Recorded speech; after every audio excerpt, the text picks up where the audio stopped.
গাজীপুরের টঙ্গীর এরশাদনগর এলাকাটির অলিগলি, স্কুলের চারপাশ, এমনকি জনবহুল রাস্তাও এখন মাদকের আস্তানা। দিনরাত চলছে অবাধ বেচাকেনা।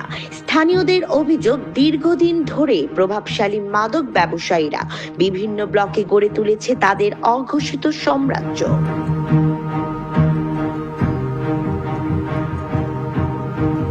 মাদক খাই স্কুল জীবন থেকে শুরু। কে শিখাইছিল এগুলো?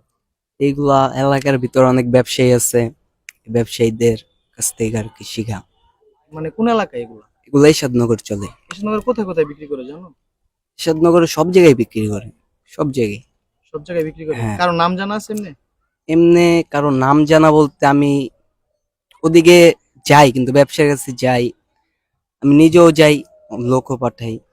এর ভিতর ওরাই বেশি আমার আইনা দেয়। আমি কয়েকটা ব্যবসায়ীর কাছে যাই, ওদের নামই জানি কিন্তু নাম উল্লেখ করা যাইব না। তথ্য অনুযায়ী ৩ নম্বর ব্লক মাদক বেচছে স্মৃতি, পাতা ও রুবেল। ১ নম্বর ব্লক পুরো পরিবার জড়িত, রিতা, রিতার মা সাবিনা ও সাবিনার মেয়ে আলো। ৪ ও ৫ নম্বর ব্লক নিয়ন্ত্রণ করছে শান্তি মিয়া। ৫ নম্বর ব্লক সক্রিয় আলমগীর। বাবা তোর ভিডিও করে পাঠালাম, এই দেখ দেখ মালার মার আছে, তোরা মাল দেশ বলাতে দেরি করছ, টাকা দিয়ে দিত করে মালের দাম, মালের রেট কত জানো? 40 টাকা। যদি মিথ্যা কথা কই এখানেই শেষ নয়, অভিযোগ উঠেছে এরশাদনগরের অলিগলিতে বসে স্কুল পড়ুয়ারা কিনছে মাদক আর সেখানেই সেবন করছে। মাদকের এই ভয়াবহ আগ্রাসন ভেঙে দিচ্ছে পরিবারও। ধর্মীয় নেতারা সতর্ক করেছেন, মাদক শুধু শরীর নয়, ধ্বংস করছে তরুণ প্রজন্মের ভবিষ্যৎ।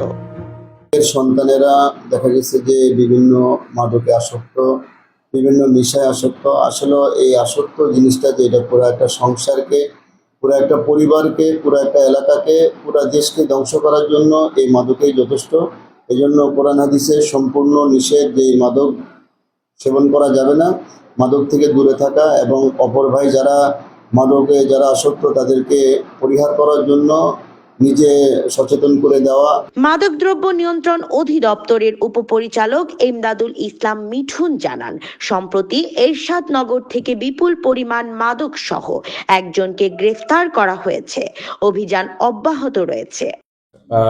টঙ্গীতে যে কয়েকটি বস্তি আছে, অবৈধ বস্তি, এগুলোতে জনগোষ্ঠী, নিম্ন শ্রেণীর জনগোষ্ঠী অনেকে বসবাস করেন এবং ঢাকার আশপাশ থেকেও অনেক লোকজন, নিম্ন শ্রেণীর লোকজন এসে এখানে অবস্থান করে, যার ফলে এই জনগোষ্ঠীর মধ্যে একটা মাদক সেবনের একটা জায়গা তৈরি হয়েছে। মাদকদ্রব্য নিয়ন্ত্রণ অধিদপ্তর সহ অন্যান্য আইন শৃঙ্খলা বাহিনী নিয়মিত সেখানে অভিযান করছে। সর্বশেষ আমরা এরশাদনগরে একজন শুকুর নামে একজনকে আমরা ইয়াবা সহ গ্রেপ্তার করেছি এবং তাকে আইনের আওতায় এনেছি। অন্যান্য বস্তিগুলোতেও আমাদের নিয়মিত অভিযান চলছে, জেলা প্রশাসনের মাধ্যমে মোবাইল কোর্ট অভিযান হচ্ছে যারা মাদক সেবন করছে। কিন্তু সমস্যাগুলো রয়েই যাচ্ছে, যেহেতু একটা বিশাল জনগোষ্ঠী নিম্ন শ্রেণী তারা এইখানে বসবাস করছে, তাদের আসলে নানা রকম অপরাধমূলক, মাদক সেবনের পাশাপাশি অপরাধমূলক কার্যক্রমেও তারা জড়িয়ে পড়ছে। তবে স্থানীয়দের দাবি, এভাবে হঠাৎ অভিযান নয়, বরং প্রতিদিনকার এই অবাধ বেচাকেনা রোধে চাই ধারাবাহিক, দীর্ঘমেয়াদী এবং কঠোর পদক্ষেপ। নইলে এরশাদনগর পরিণত হবে মাদকের রাজধানীতে। এরকম অবস্থা হয়ে গেছে, এখানে মাদকের একটা আখড়া হয়ে গেছে।